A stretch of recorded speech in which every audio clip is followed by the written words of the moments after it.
Right, let's just dive and jump right into this. So, I get a lot of emails and comments, people asking me to do a video on meditation.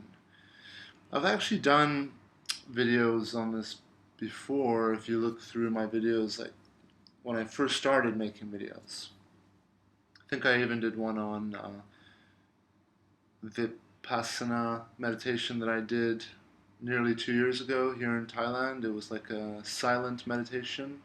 I did it for 10 days.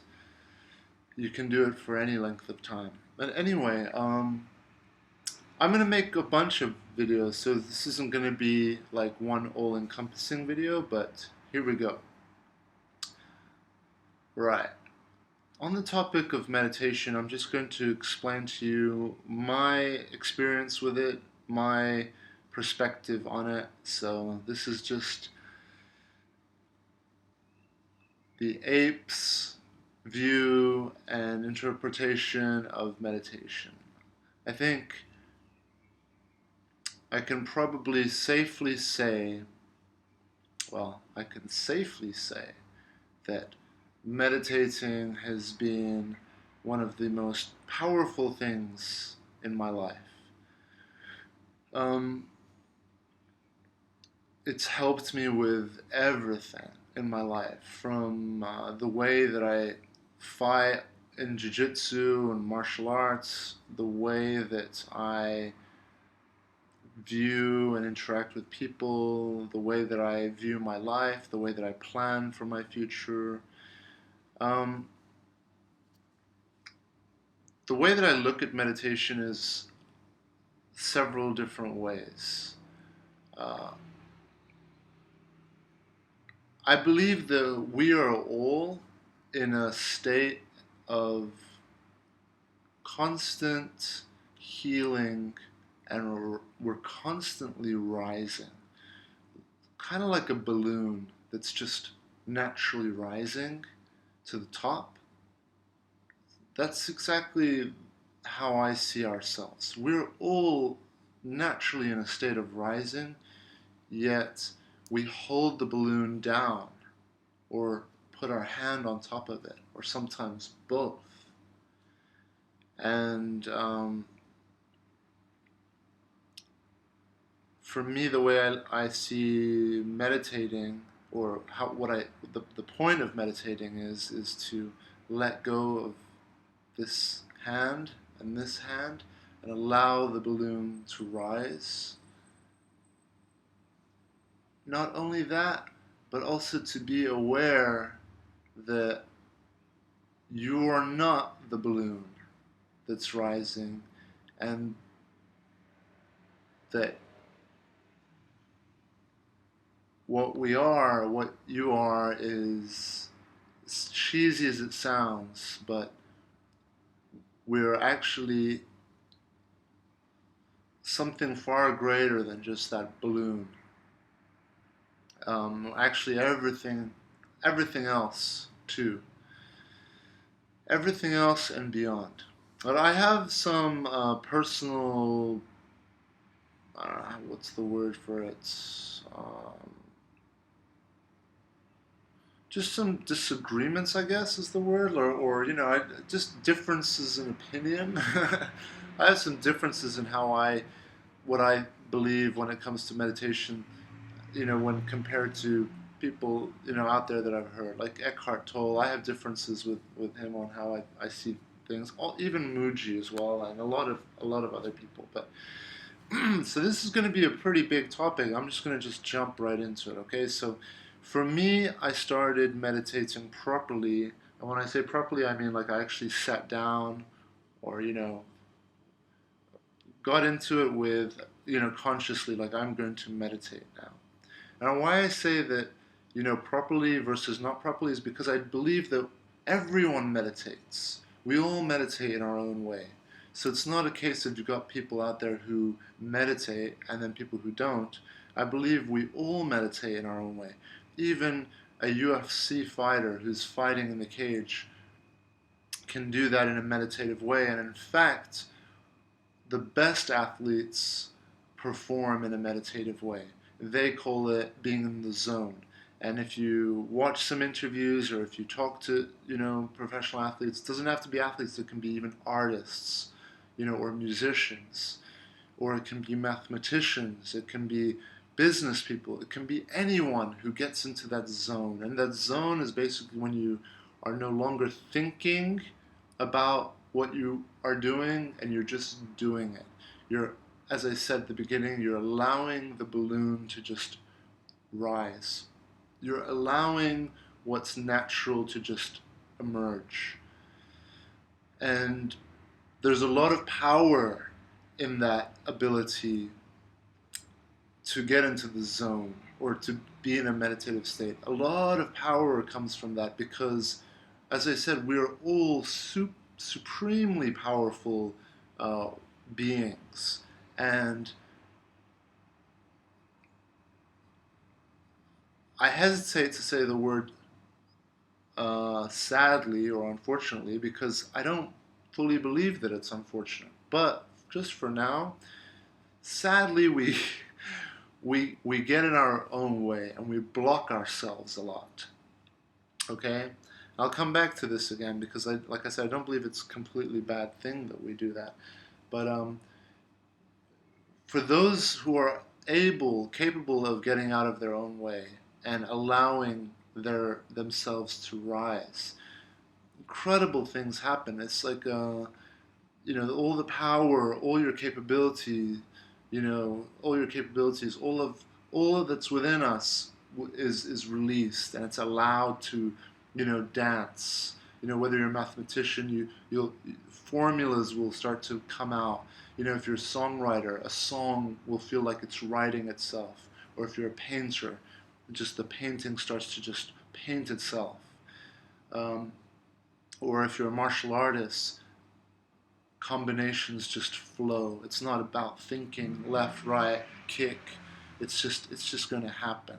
Opportunities present themselves, and counters you will start happening. So if someone punches, you'll just move and counter. It's not thinking. Thinking is a much slower, forced, unnatural way to move through life, and it comes from fear. It comes from the mind.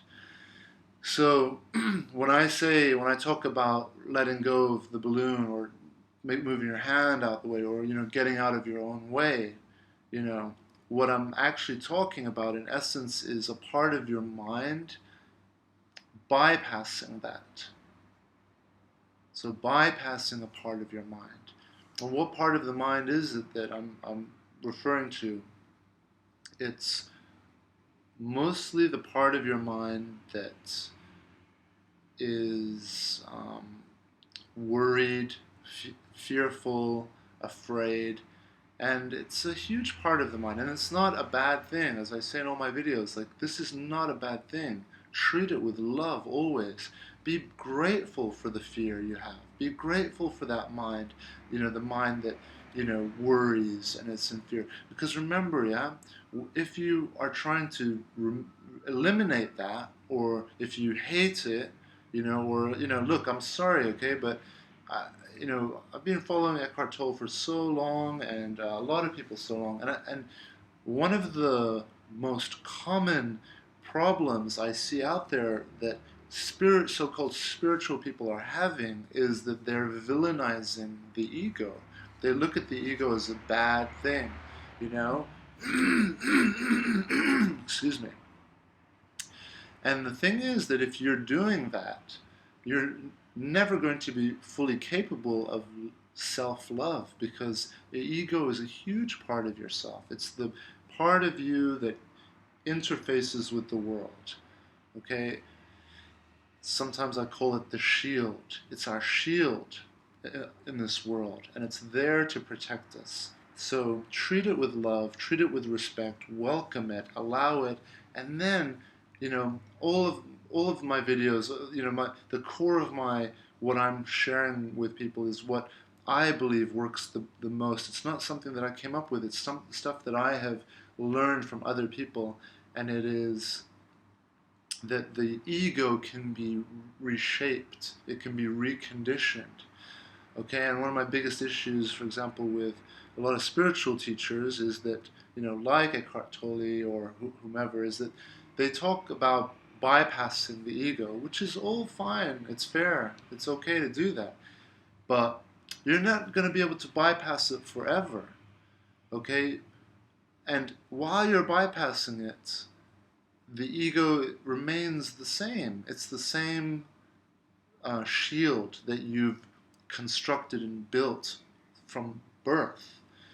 So if you're able to meditate and, let's say, be present for, let's say, even a period of 10 years, when you come back, and I don't believe it works like that either. It's not that you're going to be enlightened or present, for a fixed amount of time. It's going to be ups and downs. When you come back to your ego, where do you think Eckhart Tolle's language, when he's speaking English, takes judgment to select a language, takes judgment to select a pace of how to speak, takes a lot of what he's doing when he sits up there on his chair, or Muji, or all these spiritual teachers when they sit up there.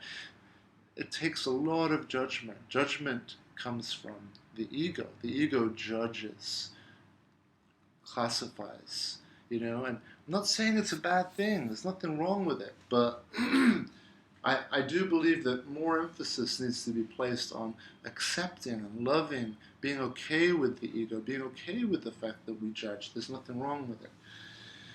Having said that, when you bypass the ego, which I think is one of the main things, I guess, people who get into meditating, without perhaps knowing fully what they're doing, that's sort of what they're seeking. Is they're seeking this bliss, this nirvana, this state of enlightenment, okay? Which, to me, from my experiences with that, and I've had several experiences, the way that I guess, assess or interpret those experiences are, there's a lot of energy involved, and I'm not talking about spiritual hippie energy, I'm talking about actual energy. When you're walking around and you're in a state of fear, stress, there's a lot of resistance going on. There's a lot of gripping going on. There's a lot of tension going on, because when we're babies, I always use this example. When we're little kids, we're very open. We're very soft. We're very fluid. We're not stressed. We're not tense. We are fluid. We're relaxed. And we run around, we fall all over the place, we're laughing, we're screaming. We don't. If you've been in a restaurant and you just heard like a 3 or 4-year-old just all of a sudden scream at the top of their lungs, they don't care. They're not worried about what people think of them. They're not afraid of consequences because they haven't learnt the consequences yet. They haven't realized that when they scream, they can be judged as being crazy and then socially rejected or whatever. An example I always use is the fire. Like a child who's never seen fire before will just be functioning out of love and will just be like, wow, what is this? It's so beautiful. And then reach in and get their hand burnt. And then that's when fear and experiences start to build up in the mind. And in the future, there's going to be more resistance to the fire, more fear. Okay? So being in that state of fear, and most of us are in a constant state of fear without realizing it. Constant tension we have in our bodies without realizing it. And this is all very linked to meditation, enlightenment, these states of being in the zone, because when you're in the zone, when you're in a state of meditation, a meditative state, when, let's say, you reach a point of enlightenment, and I don't believe there's one point of enlightenment, I believe that there's many layers to it. But it's, let me speak out of experience. Okay, so I'm gonna talk about a couple of different things that happened to me, and the first one I want to talk about actually is going to go back to my uh, when I first started meditating. I was 27, and the way I did it was I had a friend, or I have a friend, and but we were more in touch back then, who educated me on a lot of things, and one of them was um, binaural beats and binaural music, which basically it's audio that you will listen to on a pair of headphones, and through one speaker the music will be played at a certain frequency, and the other speaker will be played at a different frequency, and the split between the frequencies creates basically it encourages an altered state of consciousness. So you can go ahead and look this up, Google it, watch YouTube videos on it. And I believe this originally comes from the drum as well. Back in, if you look at most tribal cultures, whether it's Native American Indian or Celtic, or you go all around the world, tribal cultures, one of the first instruments we had, if you go to African tribal culture, was the drum. And drums are interesting instruments because they're not just a percussive instrument, they carry with them a tone. So different drums have different tones.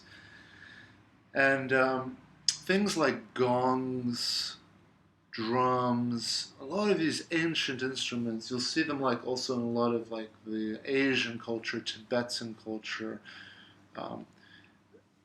They resonate certain frequencies. When you start beating a drum, it's not only creating a rhythm, but there's a vibration, a resonance that starts to be emitted.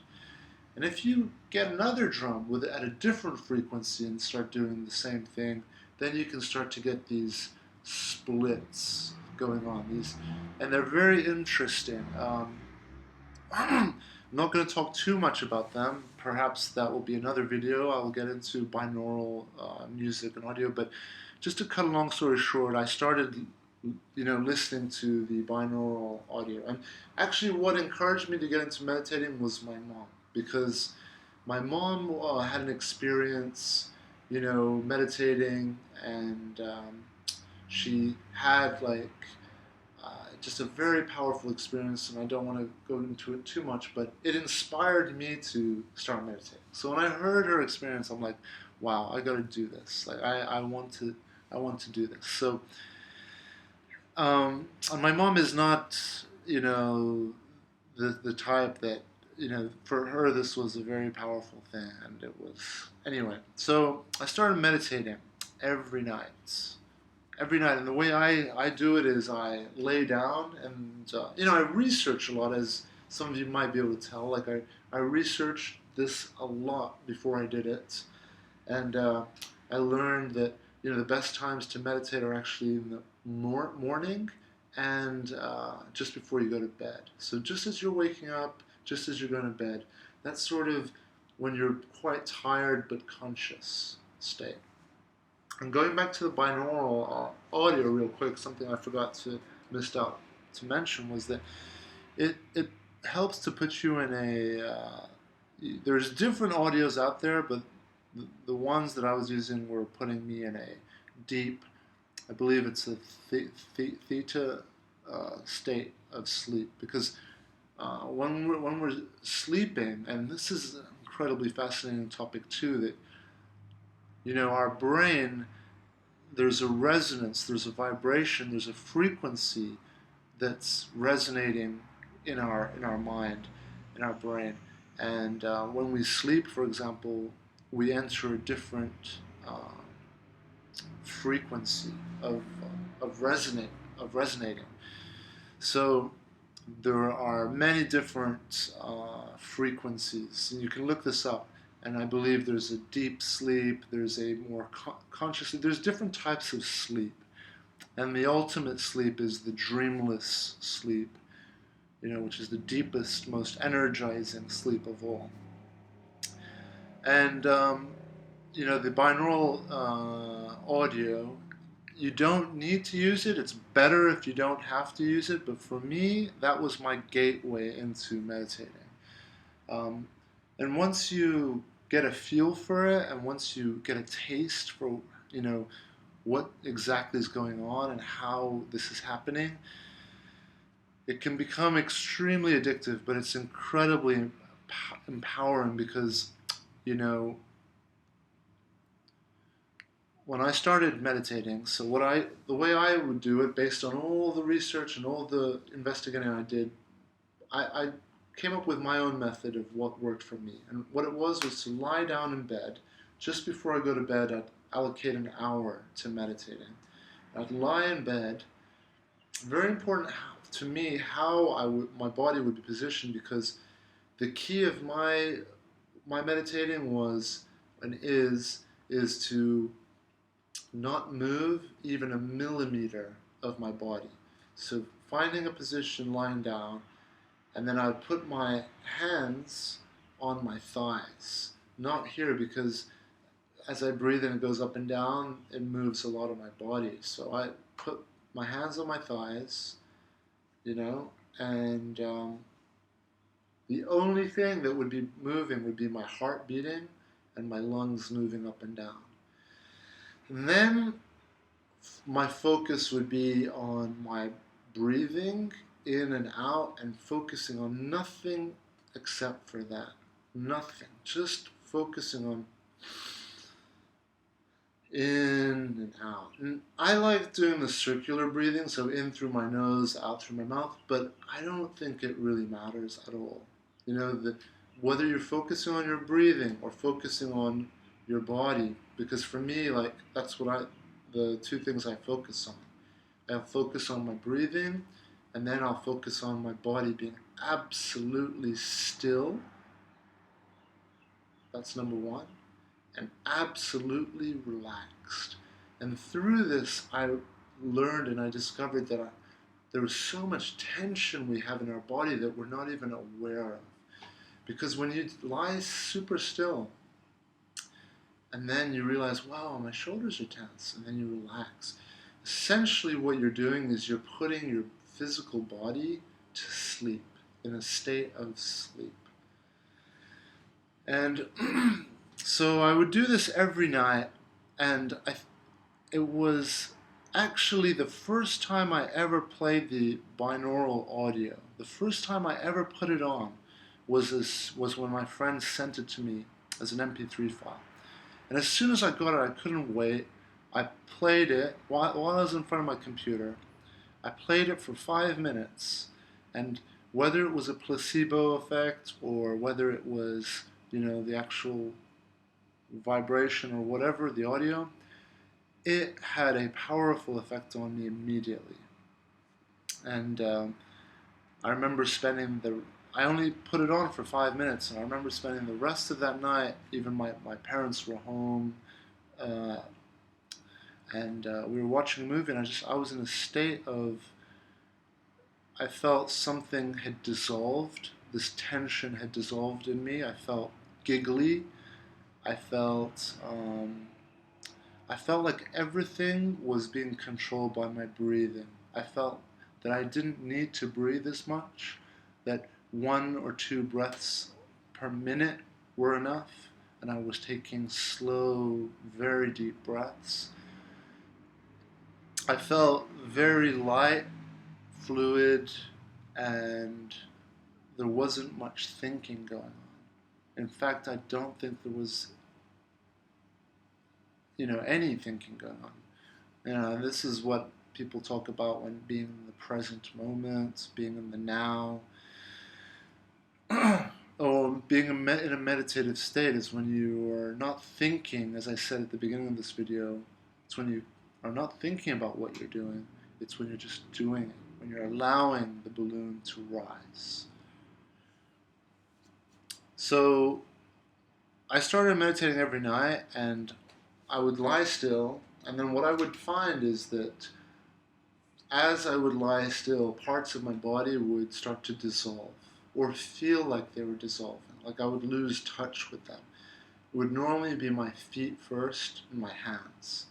Then I started remembering when I first started doing it, my hands would get this weird feeling of pins and needles.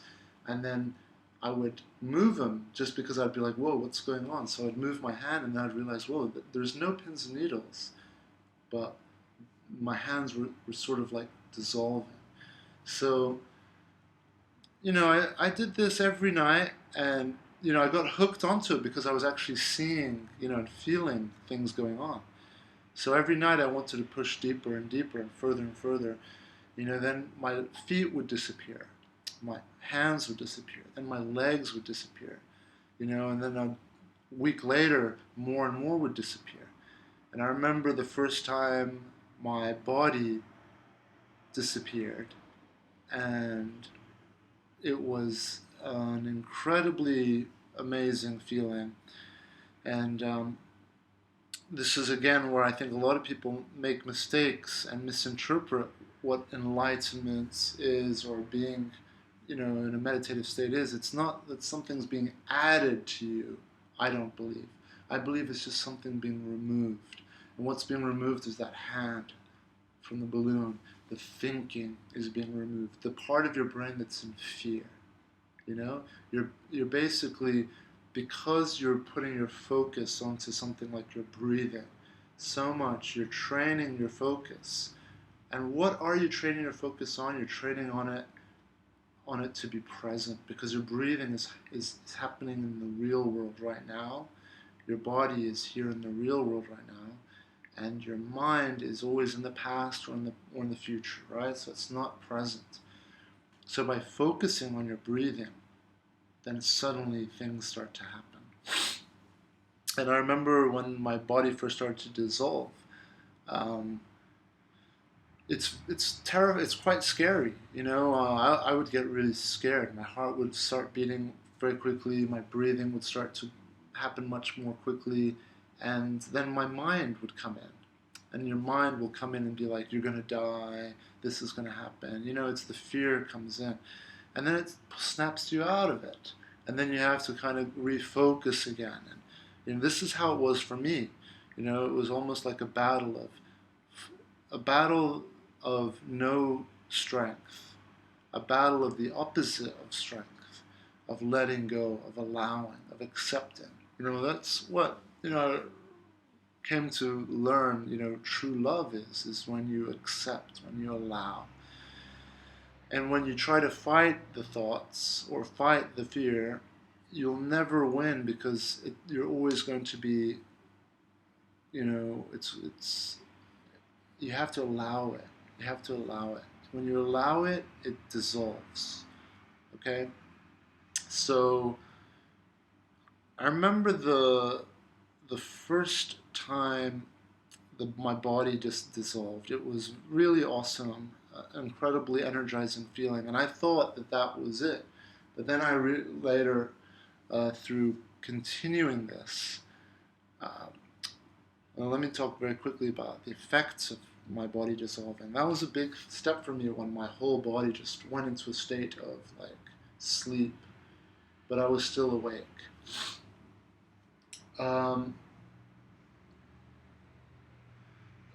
It's so energizing that it lasts for a few days, if not a few weeks, but you can notice the effects for, 3 or 4 days.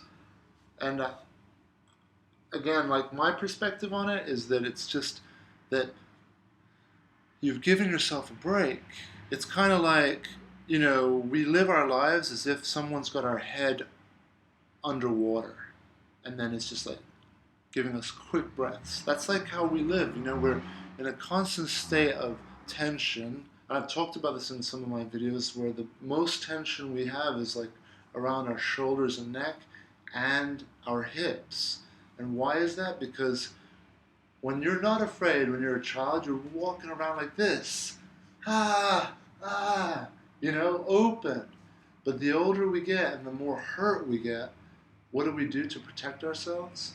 We do this, this, and we close our hips. we're basically coming to a fetal position. This is the most protective position. Even in fighting, you'll see fighters, they call it the turtle position, where you turtle up like this. You know, a baby in the womb, a fetus, is in this position because it's the strongest position. It protects all your organs, your natural organs, your heart, your liver, your kidneys, your digestive system, your reproductive organs. Everything has been protected. So the more trauma we have in life, whether it's like someone hurts us, breaks our heart, insults us, bullies us, whatever it is, we become more like this, more like this, more like this. And then you see people walking around, like this. You don't see many people walking around open and proud and with their chest open. And if you do see people like that, it's extremely attractive.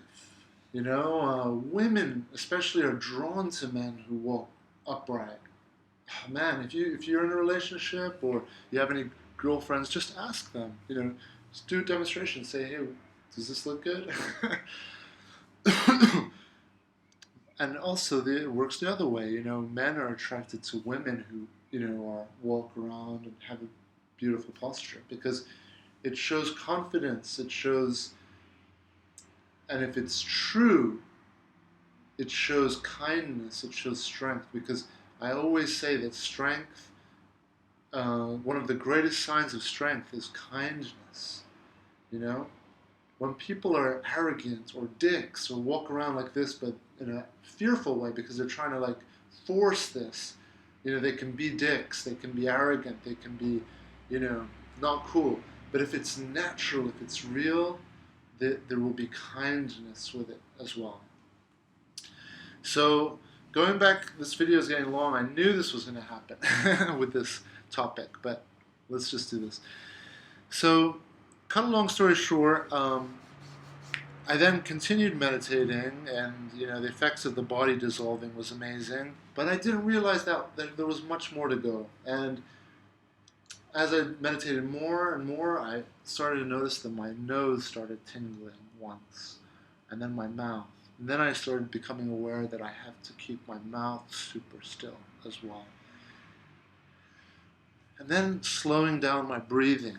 And then I found one of probably the most powerful moments of my life was I was meditating, and I felt like I was going to die. I felt like my heart was going to stop.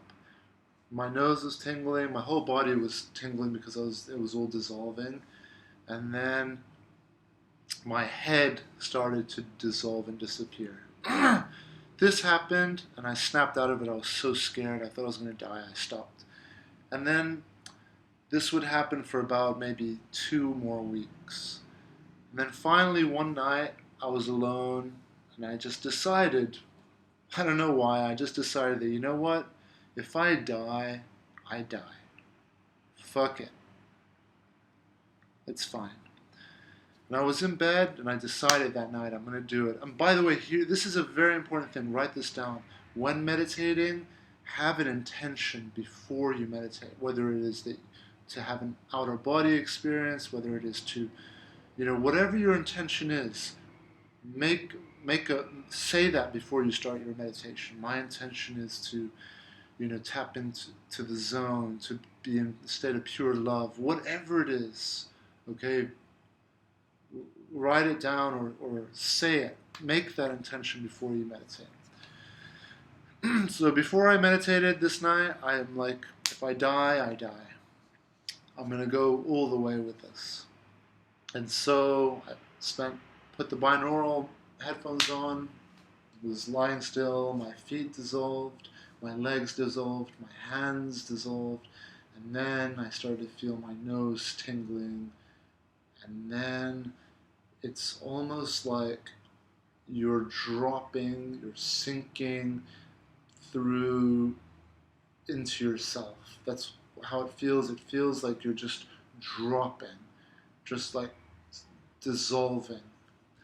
And I believe it's a part of your mind, maybe the ego, it could be the fear, that whatever it is, there's a part of the mind that just shuts down. And when that happens, and here's what it is: you start to sleep. You go into a state of sleeping. Like I was literally conscious, and I was observing my body almost snoring, like sleeping. And it doesn't sound like that even. The breathing sounds amazing. Like when you're sleeping, you'll take 1 or 2 breaths a minute, something like that. And there's just it's an incredible feeling because there's an absence of stress, absence of fear, absence of this grip that actually we can feel here around our heart, our chest. And we feel it here. We feel the tension in our body, but it's all from the mind. And when this part of our mind just shuts down, all this pain and all this suffering, it all just dissolves. And it is an incredible feeling. I felt like I was just like in a liquid state. I felt, I guess you could say that you maybe, I don't like saying this because I don't 100% believe it. Like I'm still trying to understand what that state is, but I guess I can see why a lot of people would call it being part of the one, the whole, becoming pure consciousness, and but there's something about it that I'm still figuring it out because, when you are pure consciousness, we're still experiencing it through our vessel, through where we are. Anyway, it's a difficult thing to talk about, but or explain, but what I can tell you is that it's incredibly energizing because, like I said, we spend most of our life in a constant state of stress, tension physically, our hips, our shoulders, our mind is constantly worried, thinking, whether it's about the future or the past. So when you're able to shut it all off and let go of that balloon, we're allowing our body to just it's like we're pulling the head out of the water, and the head is just like finally breathing. So when you breathe, it's so healthy, it's so energizing. You feel great, and it just makes me wonder, people who are able to be in a meditative state constantly or for long periods of time, not just like for me, like it would be like 10 minutes, or 20 minutes max. But people who can get into this state, and I can understand it being addictive, people just becoming meditators, and just wanting to do that for the rest of their life because it's amazing. It's amazing. It's like taking up, like smoking some weed, or just all the pain, everything unlocks. And for me, when I smoke weed, or when I have smoked weed, it's a very similar experience. Although with the meditating, it's much more powerful, and you're doing it without rushing to it. When it happens, you learn how to be able to get into it and get out of it. Okay, so I'm going to wrap this up, I guess, because it's getting quite long and haven't even scratched the surface really on this topic. But I hope that I've been able to explain at least one aspect of what meditation means to me, which is not that you're adding something to like turn you into this fiery, enlightened, I am enlightened. No, it's something that we all are able to do, and it's just shutting down the part of our mind that stresses, that worries. And how is it done? It's done through focus. So meditating is all about training your focus, focusing on your breathing in and out. How long can you do that for? Most people can't do that even from 5 breaths, they'll immediately get distracted and think of other things. So just focus on your breathing, and the dissolving will happen. And as it happens, your mind might come in and be like, oh, what's going on? That's thinking, remember. So you want to just keep, even when the fear comes, when the heart, when you're afraid, like for me, like I was afraid I was going to die. Even when that happened, I would just continue to focus on breathing in and out, in and out. And if I die, I die. And I didn't die, so that's a good thing. And what I learned from that experience was that fear is just an emotion. Fear is just a feeling. Fear is just, it's not real. It's this thing, it's like a smokescreen that comes in, and it's so convincing. And the ultimate thing that fear is going to use on you, on us, is the fear of death. And the fear of death is the ultimate fear, but there's a lot of other fears that stem out of it, but they're all connected to death. It's going to be like fear of what people think of you, and that's death, because if people think poorly on you, your social standing is going to go down, and that's going to limit your chance of survival. So at the end of the day, it all comes to death. So when you overcome your fear of death, then you can stand in front of that fear and be like, I'm not afraid. Like, I'm not afraid. What else have you got to scare me? All it's going to have is death. Death is the ultimate thing that's going to happen. Once you can take that stand and be like, I'm not afraid of death, then you'll dissolve it. And then you'll realize that it's just fake. It's not even real. You're not going to die, And I encounter this fear every day, when I'm in martial arts, or doing whatever. I feel, we can feel that fear, right? So meditating ultimately is one of the greatest practices to overcome your fear. And you're overcoming your fear of death. If you can focus on that one, that's the ultimate one. But as I said, there's more to it than just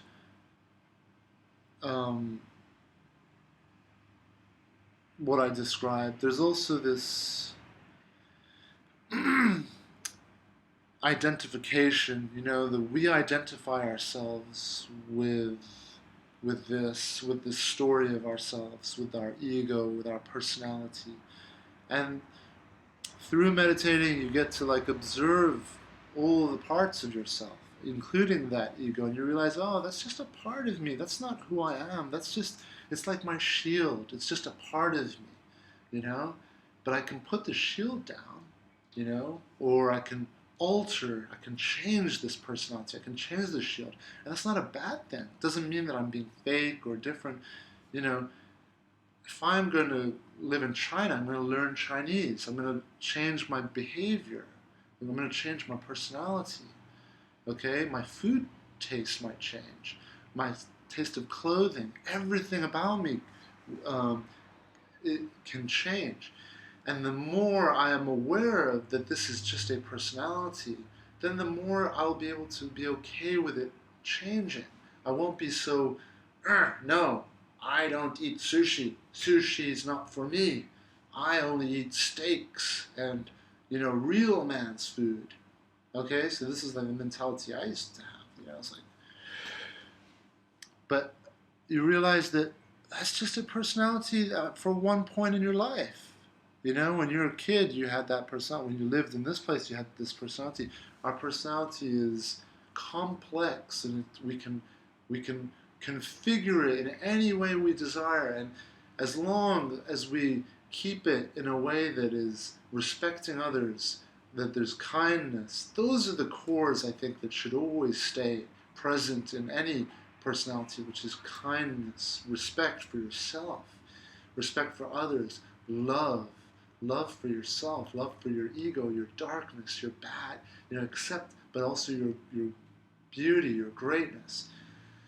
So there are some core things that should remain, because they are effective and they work and they help us and they help our world and our environment. But then everything else can change. Your favorite color can change. Your favorite food can change. The way you dress can change. The way you do your hair can change. Have fun. Be fluid. Don't allow the majority of people out there who are living in fear to affect you. I'm going to close this video with something amazing someone once told me. Actually, it was a year or so ago. I was in Bali, and this guy there's a lot of interesting people in Bali, but this guy, he was maybe in his maybe 60s, big, kind of chubby dude, not fat, but big and strong and quite chubby, and he sounded just like Arnold Schwarzenegger, okay? And he was walking across the street, and then he saw me, and for some reason he just comes up to me, and he's like, I can't remember what he said, but he was like, hello, there you are. How are you doing? And then he comes right up to me, and he gives me one of the best massages I've ever had, and it was maybe just 10 seconds, but I mean, he got a lot of spots, and he was super strong. And then he asked me, he said, why are you stopping yourself from being all that you can be? And it was just like, holy shit, who is this guy? And to me, he was like an angel, he was like a messenger. And he said something to me that I will never forget. He said, look, when you allow yourself to do things, you give permission to others to do things. And this guy was quite a loud guy. And then from that moment, I would see him again, living in the town I was in. It was a town called Ubud in Bali. I was there for like a few months. And so he was quite an extremely open, confident person, full of love, and very little fear. And what he said really impacted me. He said, when you do something, you give permission to others to do it. So when you are like Donald Trump, evil, and you allow your anger, you allow your judgment, you allow your these negative things, when you do them proudly, and you say, I'm not going to be politically correct, and I'm going to be racist or whatever, then you give permission to everyone else who has that within them to do it too. But when you go out there in the world, don't allow the 90% who are afraid to affect you. And the reason they're affecting you is because they're giving that feeling that they're not allowing you. You were not allowed to walk around and be open and loving like this guy. But when you see someone like that doing that, it gives us permission. And this is why I believe parenting, and wow, this video is going to nearly be an hour long. This is why I think parenting is not so much about what you're telling your children what to do. It's more about what are you doing, because your kids are going to look at you and they're going to follow what you do, and they're going to say, well, if my dad swears and says the F word a lot, well, I'm allowed to do it. So we give permission to others based on how we do. So if we be more confident, if we be more loving, if we be more kind, we'll give permission to others to do the same. Others will be like, okay, it's okay for me to do that. It's safe for me to do that. If you go to a party where everyone's nude, then you'll be like, okay, I'll do that. They have these laughing tents, or they used to, at least when I was going to festivals back in the 90s and stuff, where you'd go in and everybody would just be laughing. Gives you permission to laugh. Alright, so that's one video on meditation done. And I'm going to do more and more and more, I promise. But I hope there's something in there that helps, and absolutely cannot recommend it more than anything else. Meditating is so powerful. And go and look into Vipassana meditation. There are centers all around the world. There's one in California. There's one in there's a bunch in Thailand. There's loads everywhere. So if you live in France, I'm sure there's one, and it's very worth it. I had another meditative experience, powerful experience, when I was in Thailand, meditating, doing my silent meditation. All right. Yes, so do that. And when you're meditating, remember one thing. I like what Muji says. He says, find the state of effortlessness in you. And, that's the state. That's what you want. I don't like what Eckhart says. Eckhart says to him being present is a state of intense focus, and like intense. And if you look at him, he's got these bags under his eyes. He looks really exhausted. He's not in good shape. He's got a hunchback, and I know it sounds like I'm being really mean on Eckhart. Like I've learned so much from him. He's amazing, but I don't. I disagree with some of the things that he says. So, alrighty. I hope this video helps, and yeah, start meditating. Go out there and learn about it, research it, and do it. Even if you're able to do it for 10 seconds, it will energize you for days. So yeah. Alright. Talk to you guys soon. We'll make more videos soon. Adios for now.